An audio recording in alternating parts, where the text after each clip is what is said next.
Para dar sentido a la filosofía del derecho, es necesario que viajemos al año 476, cuando se consolida la caída del Imperio Romano de Oriente y se da fin a la Edad Antigua e inicio a la Edad Media. En este momento se termina el proceso expansionista tan característico del Imperio Romano y se establecen y protegen las fronteras. Es en este momento, en el siglo XII, cuando se instaura el sistema feudal, con la siguiente organización social. En cabeza de la pirámide están los oradores, los miembros de la Iglesia Católica. Luego le siguen los velatores, la nobleza dueña de las tierras, y en la base se encontraban los laboratores, aquellos que se hacían cargo de mantener la tierra. El juego de poder funcionaba de esta forma. La iglesia se encargaba de orar y pedir por la salvación, los nobles dueños de la tierra ofrecían protección y los siervos, trabajadores de los campos, cuidaban las tierras de la nobleza para que éstos les dieran vivienda, comida y protección. Esta forma de organización social tiene su razón de ser en la naturaleza de la forma de Estado que adoptaba la época. Para este momento, el siglo XII, se establecen el Estado dogmático y la escuela ius naturalista. La filosofía del derecho funge como un instrumento mediante el cual un gobernante legitima las normas que rigen a su Estado. El Estado dogmático se fundamenta en dos cosas, la fe y el miedo, y se sustenta en el naturalismo, que establece que el derecho y las normas son algo de creación divina, no humana, y que surgen netamente en razón del devenir natural de las cosas. Por eso, cada miembro de la sociedad asume su papel sin cuestionarlo. Además de que la Iglesia tenía un mecanismo de control eficiente, fácil y rápido. La dicotomía entre el bien y el mal. O se es bueno y se va al cielo, o se es malo y se va al infierno. Y quien determina esto es quien está en el poder. Así se desarrolla la sociedad de religión en el Estado dogmático y la escuela naturalista. Ahora bien, este sistema solo era funcional, efectivo, para los dos estamentos más arriba en la pirámide social. Los siervos vivían en condiciones precarias, padecían hambre y no contaban ni siquiera con el derecho a la vida. Por ello, deciden marcharse a las ruinas de las civilizaciones antiguas, creando las ciudades y una nueva clase social, los mercaderes. Ahora no solo existe el derecho civil, sino que también se da origen al derecho comercial y se instaura un orden social nuevo.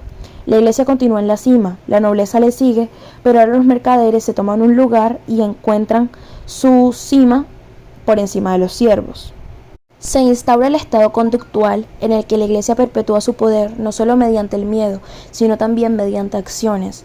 Surge el estado conductista mediante la Inquisición, y todo aquel que iba en contra de lo considerado natural recibía la denominación de hereje y era perseguido y castigado públicamente para dar escarmiento a él y al resto de la población.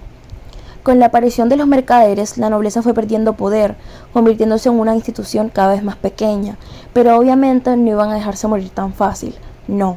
Encontraron la manera de recuperar su grandeza, hacerse parte de la iglesia. Borgia, un noble dueño de muchas tierras, comenzó a ofrecer estas a altos miembros de la iglesia en función de que estos le permitieran hacerse de un sitio en el clero, y de esa forma consiguieron recuperar su situación anterior. E incluso encontraron una forma de blindaje para su existencia, la creación de la monarquía. Para este punto ya ha surgido la escuela positivista, aquella que está regida por la supremacía de la norma que es eminentemente escrita, y con la creación de las monarquías se da una fusión entre el naturalismo y el positivismo. Nace la teoría formalista. El formalismo considera que el derecho es perfecto y que su interpretación debe ser mimética, fiel a lo establecido por el legislador tradicional. En razón de ella, surgen en los estados problemas financieros, presión fiscal y un sinfín de dificultades para sus coadministrados. Esto en razón de que las normas surgían en base a la voluntad del rey. Un ejemplo perfecto de esto es la Revolución Francesa.